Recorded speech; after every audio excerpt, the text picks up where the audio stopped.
March 22.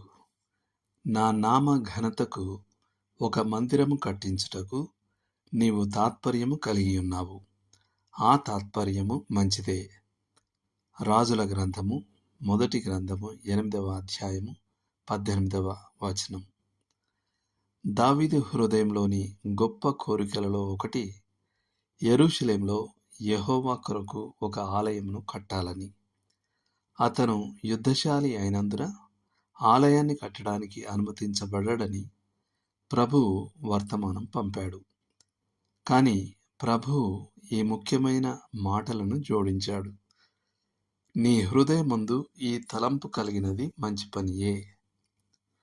దీని నుండి స్పష్టంగా తెలిసేది ఏమిటంటే, మనం ఆయన కొరకు మన కోరికలను నెరవేర్చలేనప్పుడు దేవుడు క్రియ చేయాలనే కోరికను క్రియగానే లెక్కిస్తాడు. మనమే సొంతంగా వాయిదా వేయడం లేదా నిష్క్రమించడం వలన మనం ఒక పనిని చేయడంలో విఫలమైనప్పుడు ఇది వర్తించదు. ఇక్కడ కోరిక మాత్రమే సరిపోదు. ఎవరో అన్నట్లుగా నరకానికి వెళ్ళే దారులు మంచి ఉద్దేశాలతో వేయబడ్డాయి. కానీ క్రైస్తవ జీవితంలో మనం ప్రభువును సంతోషపెట్టడానికి ఏదైనా చేయాలనుకున్నప్పుడు మన నియంత్రణకు మించిన పరిస్థితులచే నిరోధించబడే సందర్భాలు చాలా ఉన్నాయి. ఉదాహరణకు, క్రొత్తగా మారుమనసు పొందిన ఒక యవనస్తుడు బాప్తిస్మం పొందాలని కోరుకుంటాడు.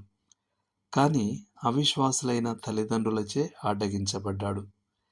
అలాంటి సందర్భంలో అతను ఇల్లు విడిచి తన తల్లిదండ్రులకు అవిధేయత చూపకుండా ప్రభువుకు లోబడగలిగే వరకు దేవుడు అతని బాప్తిస్మము పొందని స్థితిని బాప్తిస్మముగానే లెక్కిస్తాడు.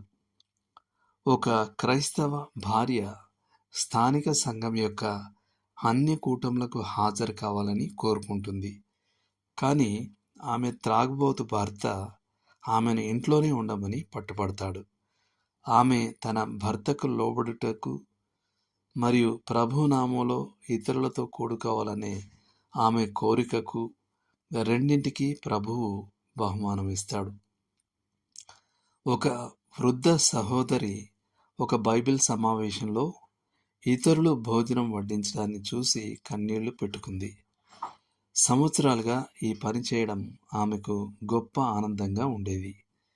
కానీ ఇప్పుడు ఆమె శారీరకంగా అసమర్థురాలు. దేవుని దృష్టిలో ఇతరులు వారి ప్రయాసకు పొందేంత గొప్ప ప్రతిఫలాన్ని ఆమె తన కన్నీళ్ల కొరకు పొందుకుంటుంది. మిషన్ క్షేత్రాలలో సేవ చేయడానికి ఇష్టపూర్వకంగా తమను తాము అర్పించుకున్నప్పటికీ తమ స్వంత ఊరు దాటి ప్రయాణించలేకపోయిన వారు ఎంతమంది ఉన్నారో ఎవరికి తెలుసు? దేవునికి తెలుసు. ఈ పవిత్రమైన ఆకాంక్షలన్నిటికీ క్రీస్తు న్యాయపీఠం యొద్ద బహుమానం లభిస్తుంది. ఈ సూత్రం ఇచ్చుట విషయంలో కూడా వర్తిస్తుంది. ఇప్పటికే ప్రభువు పనిలో త్యాగపూర్వకంగా పెట్టుబడి పెడుతూ ఇంకా ఎక్కువ ఇవ్వగలిగితే బాగుండునని కోరుకునేవారు ఉన్నారు. రాబోయే రోజున దైవిక లెక్కల పుస్తకం వారు ఎక్కువ ఇచ్చారని చూపిస్తుంది. అనారోగ్యులు, వికలాంగులు, ఇళ్లకే పరిమితమైన వారు మరియు వృద్ధులు ప్రథమ స్థానపు ఘనతల నుండి వేరు చేయబడలేరు.